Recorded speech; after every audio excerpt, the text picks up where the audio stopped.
Bonjour les amis, donc bienvenue sur la chaîne de l'univers de l'ange Cathy en ce samedi 10 septembre 2022. J'espère que vous allez toutes et tous très bien. Alors je vais commencer par vous lire la phrase du jour. L'amour que tu sèmes, les anges le font fleurir. Ceci est une parole angélique. Voilà.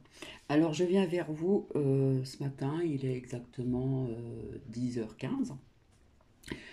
Je me suis levée tôt, j'ai eu le temps de faire pas mal de choses ici, à mon rythme.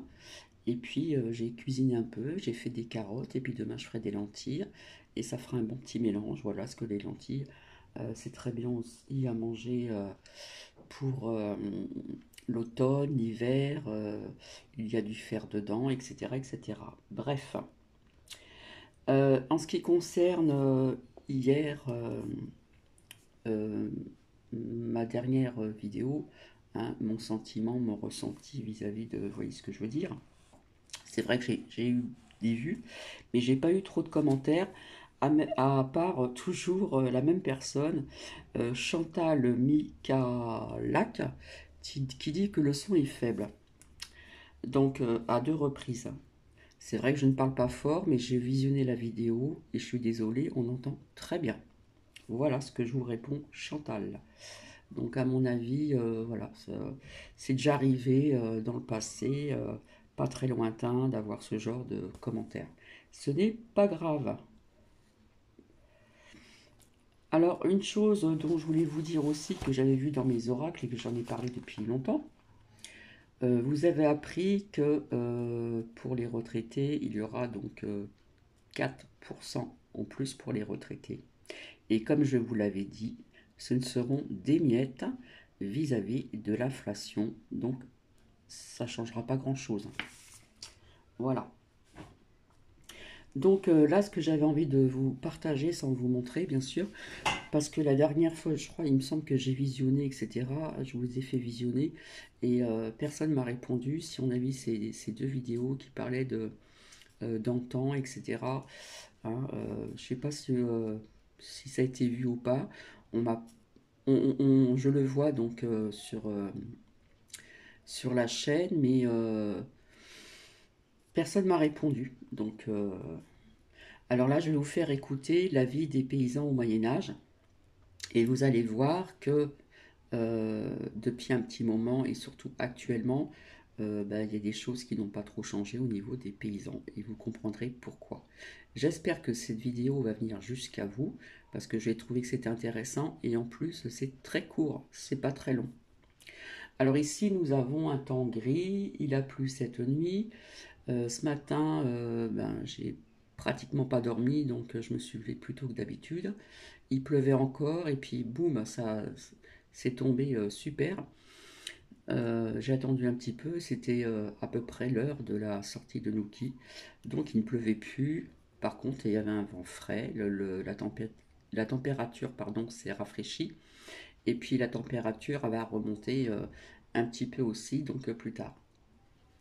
Donc c'est pour ça qu'il faut faire attention de ne pas trop se découvrir, voilà, hein, pour pas attraper euh, des merdouilles. Ah oui, ce que j'ai oublié de vous dire aussi quand je me suis rendue chez le dentiste, donc hier, il n'y avait personne dans la salle, donc je vous expliquais à l'accueil, on avait un bec de canard noir, etc.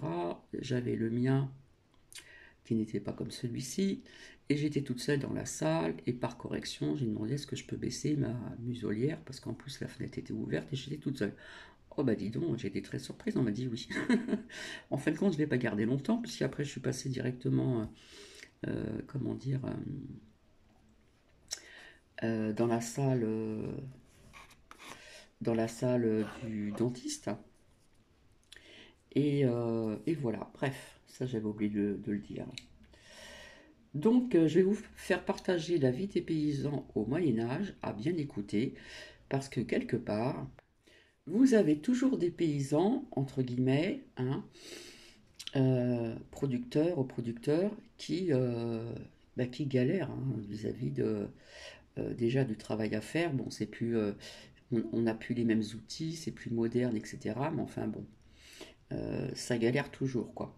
Donc quelque part, ça a changé pendant un certain temps, mais là, c'est pour ça que j'ai trouvé ceci rapidement en étant occupé, j'ai cherché, et puis voilà.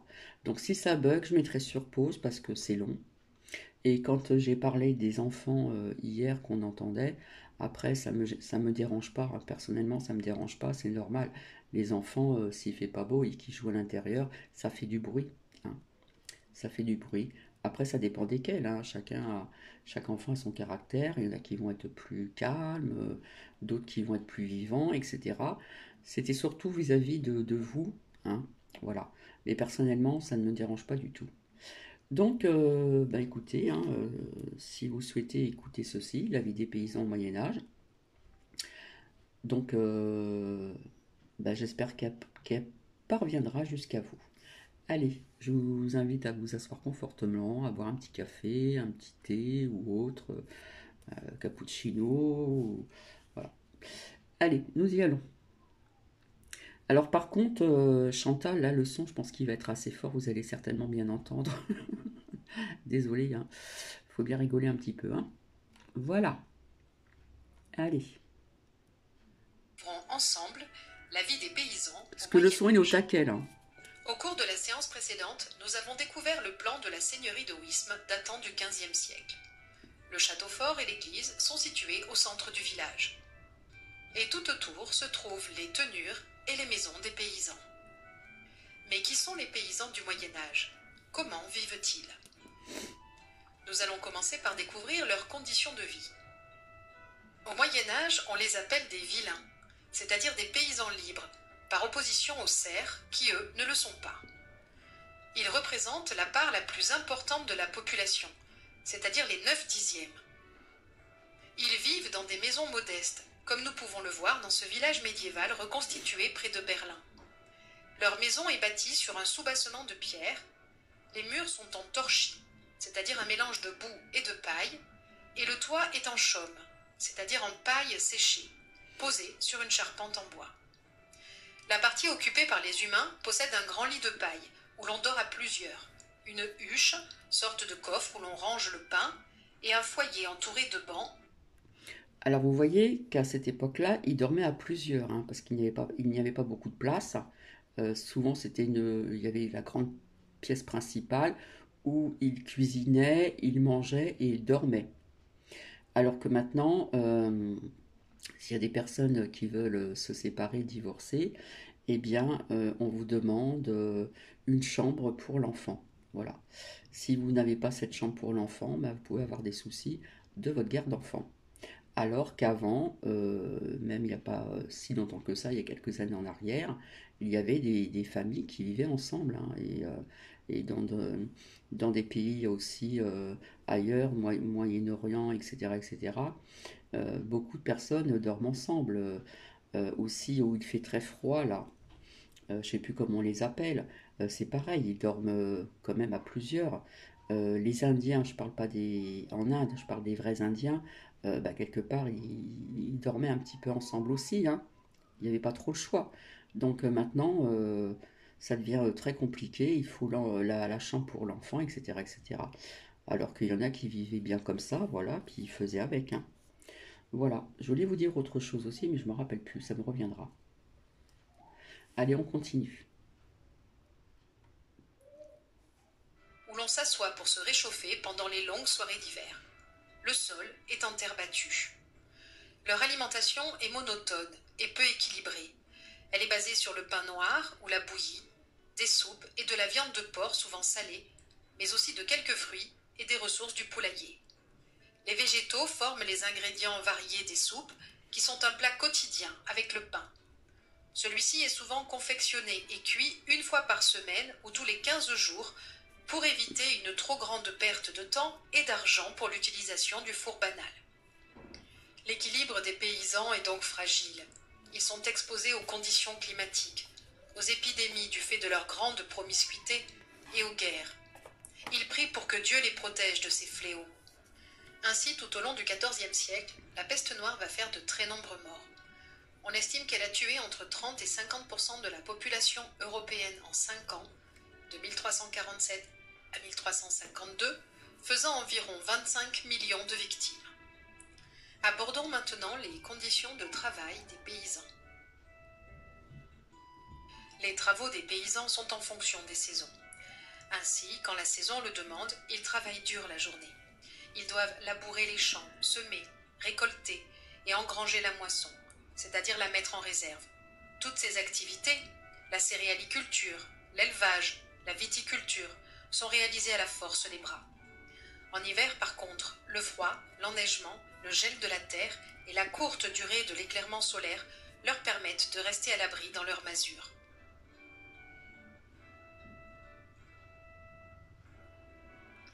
Ils en profitent pour entretenir leurs outils, dont voici quelques exemples. La faux, utilisée pour couper les foins. La faucille, pour les herbes et les moissons. Le fléau, composé de 2 pièces, reliées. Oui, donc la faux, j'ai connu donc mon grand-père paternel avec ma grand-mère de leur vivant où ils habitaient un hameau. C'était vraiment la campagne profonde, comme on dit. En face, il y avait des vaches, etc. Il y avait beaucoup de terrain, d'ailleurs, on jouait dedans. Et mon grand-père utilisait encore la faux. Il crachait dans ses mains. Il prenait donc ce bout de bois, hein, et au bout, vous avez cette fourche. Et il y allait, hein. Je peux vous dire que c'était un sacré boulot. Voilà, je dis ça, etc. Lié par un nœud plat, sert au battage des céréales. Une grande partie de toutes ces récoltes servent à payer aux seigneurs, propriétaires des terres, les impôts seigneuriaux, appelés aussi impôts féodaux. Ces redevances représentent jusqu'à la moitié du produit de leur travail. Que ce soit la plus grasse des oies ou les plus belles pommes, le seigneur a toujours droit au meilleur. Les paysans consomment donc ce qu'ils ne donnent pas au seigneur. Mais ce n'est pas tout. À l'Église, ils doivent la dîme, c'est-à-dire le versement d'un impôt équivalent à 10% de leur récolte. Alors vous l'aurez compris, les conditions de vie et de travail des paysans sont particulièrement difficiles. Mais la misère a engendré au Moyen-Âge l'ingéniosité. L'abandon de l'assolement biennal au profit de l'assolement triennal est une des nombreuses améliorations que compte le Moyen-Âge. Découvrons ensemble de quoi il s'agit. Avec l'assolement biennal, seule la moitié des terres était ensemencée de céréales, tandis que l'autre moitié restait en jachère afin de se régénérer. L'année suivante, c'est le champ moissonné qu'on laissait au repos. L'assolement triennal révolutionna l'ancien système. Un tiers des terres cultivables étaient ensemencées de céréales de printemps, par exemple du blé, et un tiers de céréales d'automne, comme le seigle. Désormais, ce n'est plus la moitié, mais seulement un tiers de la surface qui restait en jachère. Les années suivantes, on pratiquait la rotation des cultures. Grâce à l'assolement triennal, le rendement augmenta de 16% et les paysans purent faire 2 moissons par an au lieu d'une seule. Les historiens parlent de révolution agricole. Sans ce surplus de céréales, il n'y aurait eu ni croissance démographique, ni cathédrale, ni ville. L'agriculture devient également une science. Le premier traité moderne d'agronomie date de 1270. Son but est d'améliorer le rendement. S'y trouvent des conseils agricoles, notamment concernant le labourage, les semences et tout ce qui concerne la fertilisation des sols. Ces livres d'agronomie contribuent, par l'intermédiaire des moines ou des seigneurs, à faire évoluer les pratiques agricoles. Le Moyen-Âge compte également d'autres innovations importantes, comme par exemple le recours au cheval, l'adoption du collier d'épaule ou de la charrue à roues et socs de fer. Cette petite vidéo va nous en expliquer les caractéristiques. Ceci est un joug datant de l'époque médiévale. On le mettait sur la tête du bœuf et on l'attachait sous son cou. C'était impossible de faire pareil avec un cheval. Ça l'aurait étranglé, empêché de respirer. C'est à cette époque qu'on a inventé le collier de harnais pour les chevaux. Les chevaux se prêtent mieux que les bœufs au labour. Un cheval vaut 2 bœufs. Les chevaux sont plus forts, plus rapides. Ils sont pleins de bonne volonté et ne se découragent jamais. Alors qu'un bœuf, si vous le faites trop travailler, il se couche.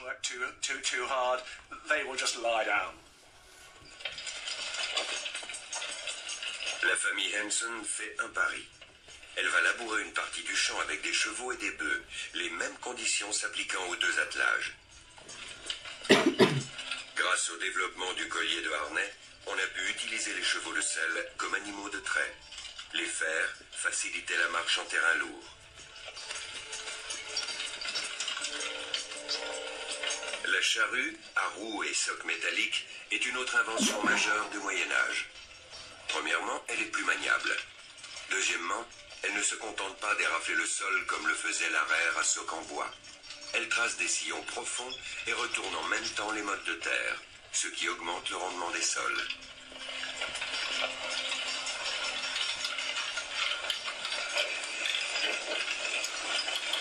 Le résultat du test montre que les chevaux abattent au moins 2 fois plus de travail par jour que les bœufs. À leur rayon de braquage nettement plus faible, s'ajoute un rayon d'action plus grand, ce qui permet aux paysans de labourer des champs très isolés. C'est donc tout naturellement que le cheval vapeur est devenu l'unité de puissance de référence. Les moulins jouèrent également un rôle déterminant dans la révolution du Moyen-Âge. La main-d'œuvre n'étant pas gratuite, on cherche à exploiter l'énergie du vent et la puissance de l'eau. Celles-ci peuvent être supérieures à 100 tomes. L'énergie hydraulique et l'énergie éolienne ont donc remplacé une quantité énorme de main-d'œuvre. Vous l'aurez compris, contrairement aux idées reçues, le Moyen-Âge est bien une période de grands changements. Rendez-vous sur mon classeur numérique d'histoire et géographie pour en approfondir les différents aspects.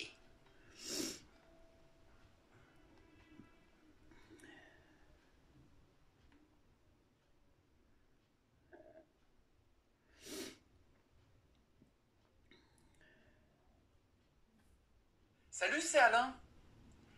La femme médiévale.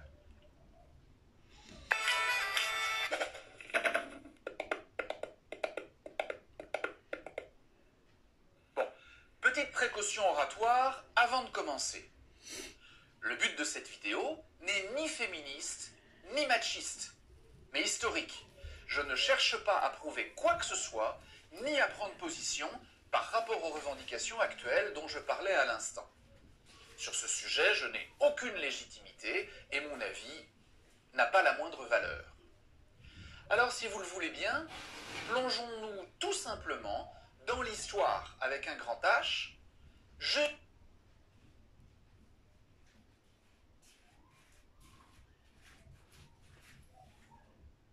Plaisir de la connaissance et pour savoir de quoi on parle, sans fantasme ni exagération.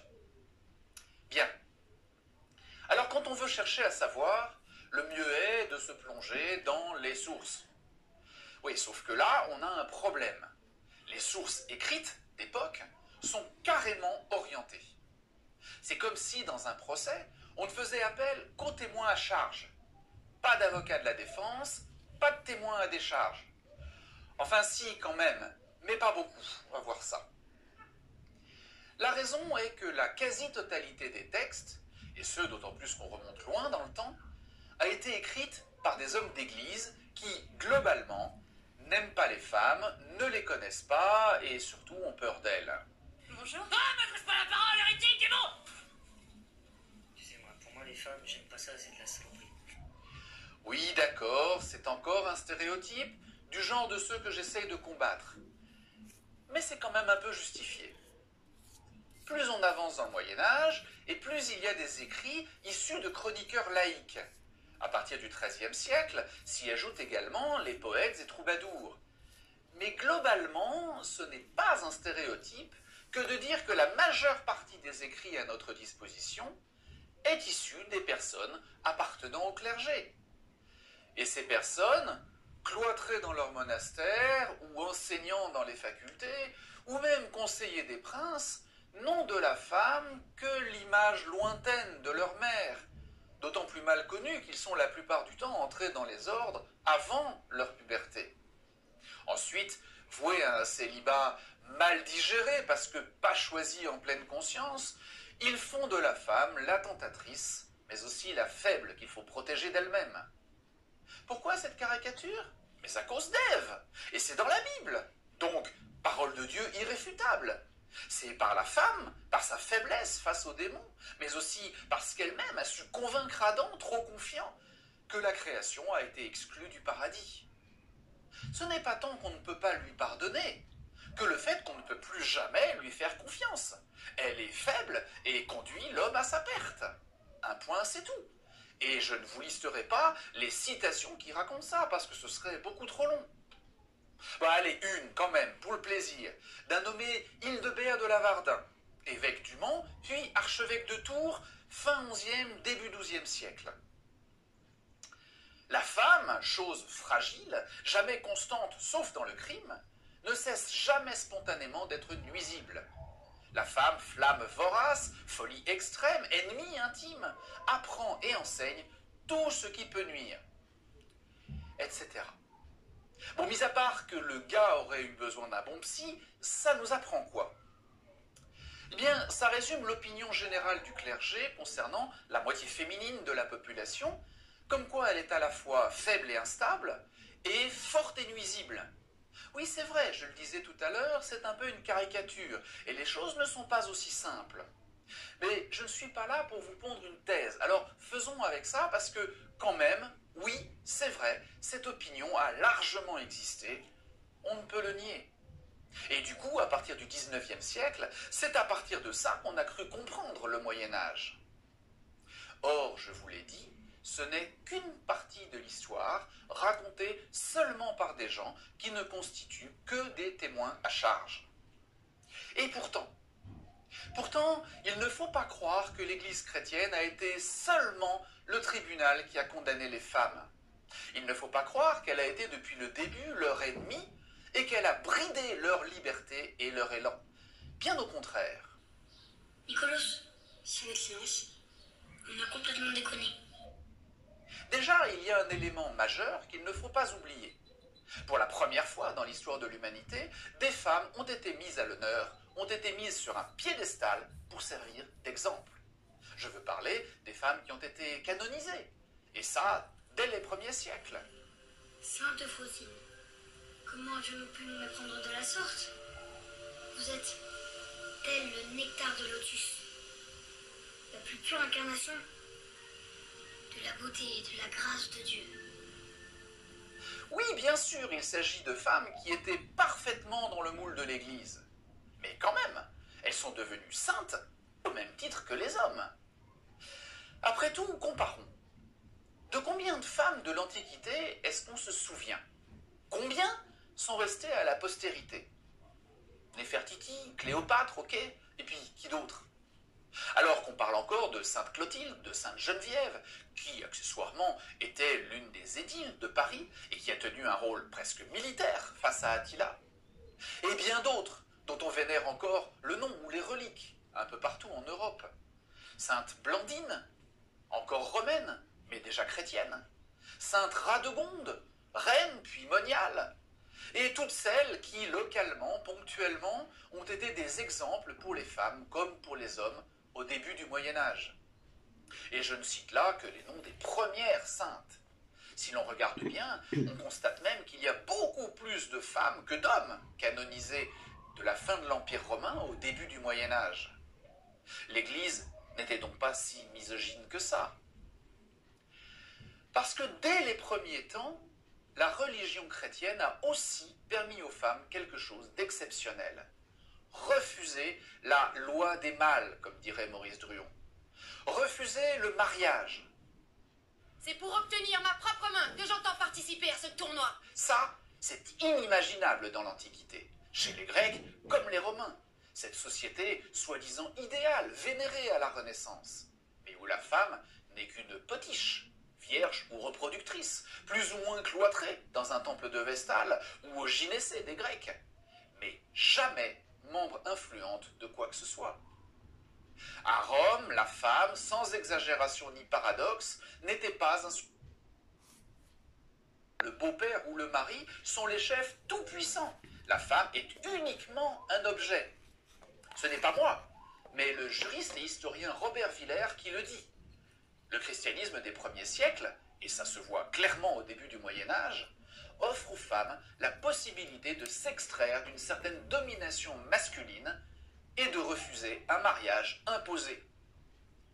Au prix d'un enfermement dans un monastère, c'est vrai, et au risque de tomber sous une autre forme de nomination, celle du clergé, c'est vrai aussi. Mais quand même, oser dire non à l'autorité patriarcale pour se réfugier dans une communauté de femmes à peu près autonome, c'est quand même inenvisageable dans l'Antiquité et donc un très net progrès social. Et ces femmes, dans les monastères qu'on voit fleurir de plus en plus nombreux en Europe, vont vite se retrouver très influentes. De Fontevraud, refuge favori d'Aliénor d'Aquitaine, à Hildegarde de Bingen, on ne compte plus le nombre d'abbesses qui ont largement influencé leur société. Est-ce qu'on peut en dire autant des autres? N'oublions pas non plus le développement du culte de la Vierge Marie, qui se diffuse en Occident à la toute fin du 5e siècle, mais qui devient réellement très important à partir du 9e siècle, quand elle devient officiellement reine des cieux. Alors que l'Évangile dit bien que Marie a reçu de Gabriel la grâce éternelle du Saint-Esprit. Si nous les hommes avons comme modèle Jésus, alors les femmes ont pour modèle Marie. Mais Marie étant la mère de Dieu pleine de grâce, il est scandaleux de traiter les femmes comme nous le faisons. Et tout cela aboutira, à partir du XIIe siècle, à toutes ces cathédrales dédiées à Notre-Dame. Le clergé médiéval a dédié ses plus grandes cathédrales à une femme. Au XIXe siècle, quand on construit la monumentale basilique du Sacré-Cœur de Paris, ce n'est pas à une sainte qu'on la dédiera. Bon, mais qu'en est-il de la place de la femme dans la société civile ? Tout de suite, bien sûr, on pense aux grandes figures féminines, les Aliénor d'Aquitaine, Blanche de Castille, Isabeau de Bavière, mais aussi les Marie de France ou Christine de Pisan, et bien sûr, Jeanne d'Arc. Oh, bien sûr, toutes ces femmes ont dû batailler ferme pour laisser ainsi leur empreinte dans l'histoire. Mais je vous repose la question, combien de femmes ont marqué de manière équivalente l'histoire du XVIe au XIXe siècle? Combien de femmes ont gouverné un pays, marqué les arts, les sciences, la politique après le Moyen-Âge? Ne soyons pas binaires. Il y en a eu, à commencer par Élisabeth Ier d'Angleterre ou Marie Stuart, Élisabeth Vigée-Lebrun ou Camille Claudel. Mais est-ce bien comparable? Si on devait faire une statistique entre le nombre d'hommes et le nombre de femmes qui ont marqué leur siècle, trouverait-on le Moyen-Âge si arriéré que ça? Pas si sûr. Mais ce qui est vraiment primordial, si on regarde la place des femmes en politique au Moyen-Âge, par exemple, ce n'est pas que quelques-unes s'imposent, c'est qu'elles sont totalement respectées par les hommes qui les entourent, voire même qui leur laissent volontiers la place. Après tout, c'est Richard Cœur de Lion lui-même qui demande à sa mère de prendre la régence de l'Angleterre quand Jean sans Terre se montre incompétent. Et c'est bien Saint-Louis qui appelle Blanche de Castille à gouverner la France pendant la croisade. Aucune reine n'aurait pu gouverner sans l'accord des hommes qui l'entouraient. Comment ça se fait? Eh bien, parce que les femmes ont déjà un rôle de gouvernance majeur sur leur terre. Il n'y a qu'à voir la Mao d'Artois des rois maudits, qui n'a rien d'une faible femme. Mao d'Artois, la voici, au plus haut rang. Il y a 12 pairs du royaume, elle est l'un d'eux. Elle est comtesse père d'Artois. Donc, oui, les femmes ont un rôle politique incontestable au Moyen-Âge. Et ce n'est pas la fameuse loi salique, très mal comprise aujourd'hui, qui dit le contraire. Mais ça, j'en ai déjà parlé dans une vidéo précédente. Et il n'y a pas qu'en politique que la femme trouve sa place, mais dans tous les métiers. Veuve ou non, la femme est loin d'être cantonnée à la cuisine ou au ménage. On la trouve au champ, bien sûr, mais aussi dans tous les métiers. Dans les registres d'imposition de 1292 à 1300, on les retrouve dans 108 des 321 métiers recensés, y compris souffleurs de verre, boutiquiers, maçons et même forgerons, en tant qu'aide de leur mari bien sûr, mais aussi en leur nom propre. Et elles dirigent couramment employés et apprentis, tiennent la comptabilité, les affaires. Pourra-t-on en dire autant au siècle suivant? Alors, je ne cherche pas à dire que la situation féminine était idéale au Moyen-Âge. Bien sûr qu'elle était considérée comme dépendante de l'homme, inférieure aussi, et souvent méprisée et rabaissée par les moralistes bien pensants. Mais quand même, on peut voir que la femme médiévale avait finalement plus de liberté, inspirait plus de respect que pendant les siècles qui ont précédé ou qui ont suivi. Notre image du Moyen-Âge est encore très dépendante de ce qui a été construit a posteriori. Alors précisément que sur ce point précis, les 15e et 16e siècles ont amorcé une régression qui a continué jusqu'au début du 20e siècle.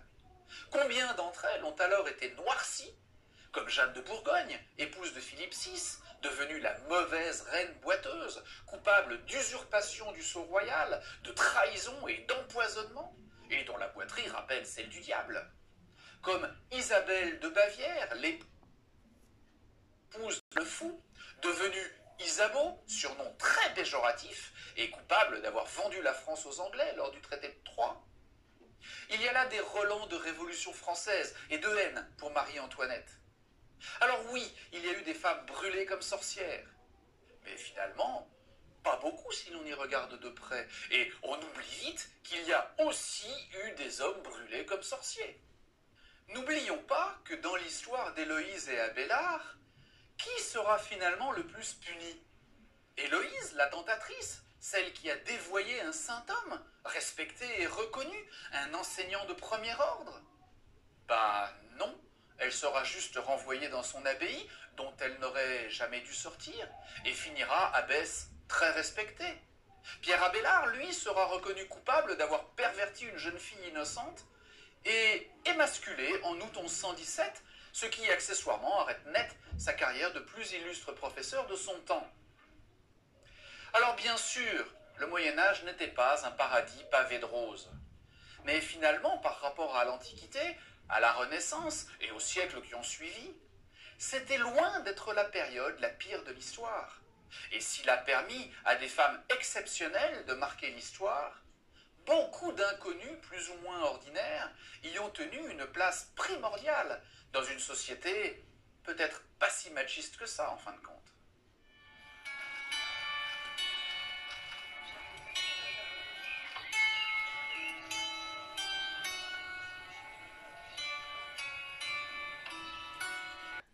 Donc voici, voilà. Donc j'espère que cette vidéo viendra jusqu'à vous, parce que cette personne que l'on a entendue emploie peut-être des mots qu'il ne faut pas, vous voyez ce que je veux dire. Voilà, en attendant, je vous souhaite une agréable journée, un très bon samedi, et peut-être à demain. Bisous, bisous.